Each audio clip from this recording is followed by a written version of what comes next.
שלום לכולם, כאן ניר גולן. מי שמכיר אותי ועוקב אחריי יודע שאני עוסק המון בפיתוח מנהיגות בכלל ומנהיגות חינוכית בפרט. אז הפעם אני רוצה לדבר על בנייה ופיתוח של אמון של מנהלת הגן מול הצוות שלה. קודם כל אני רוצה לשאול בכלל האם זה משהו שמנהלת הגן יכולה לפתח ולעשות אותו, האם זה משהו שהיא יכולה להשפיע עליו.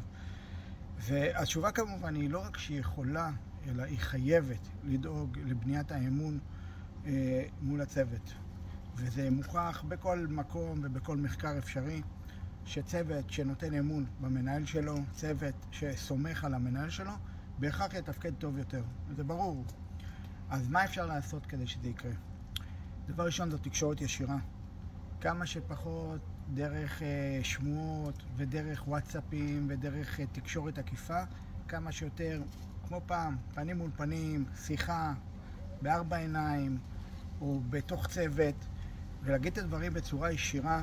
זה לצערי מחלה של הדור האחרון שעובדים הכל דרך הוואטסאפ, זה לא דבר שתורם לאמון. אז במיוחד בנושאים רגישים, בנושאים שהם יותר ככה טעונים פוטנציאל משברי, צריך לפעול כמו שהיינו עושים פעם, לקרוא לבן אדם לשיחה, לשבת, להקשיב, שזה בכלל תכונה שהיא הולכת ונעלמת מהעולם, לחשוב ולהגיב פנים מול פנים. זה דבר אחד. דבר שני זה נוכחות. להיות נוכח בכל מקום, בכל קבוצה, בכל סיטואציה. לא לשבת באיזשהו משרד מצד אחד, או סגור באיזושהי קבוצה שלא רואה את כל הגן, ולחשוב שאתה רואה ואתה יודע כל הזמן מה קורה. אתה לא יודע. אם אתה לא נוכח ולא מסתובב ולא בודק, אז אתה לא יודע, וזה חלק מהאמון. ושיודעים שאתה היית וראית. ודבר שלישי זה לעודד דלת פתוחה, מדיניות של דלת פתוחה.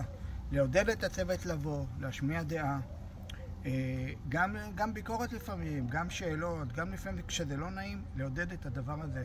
מנהל שמאפשר דלת פתוחה, שמאפשר לעובדים שלו לבוא ולהשמיע את הדברים. כמובן לא תמיד הוא יסכים איתם, ולפעמים הוא גם יענה אחרת, וזה חלק מהמנהיגות, אבל מנהל שיפעל ככה, מן הסתם יגדיל את האמון בו. אז זה היה ממש ככה בקצרה על בניית אמון, נושא מאוד מאוד חשוב. אם זה מעניין אתכם, מוזמנים לפנות אליי, ואני אשמח להרחיב על כך. ביי!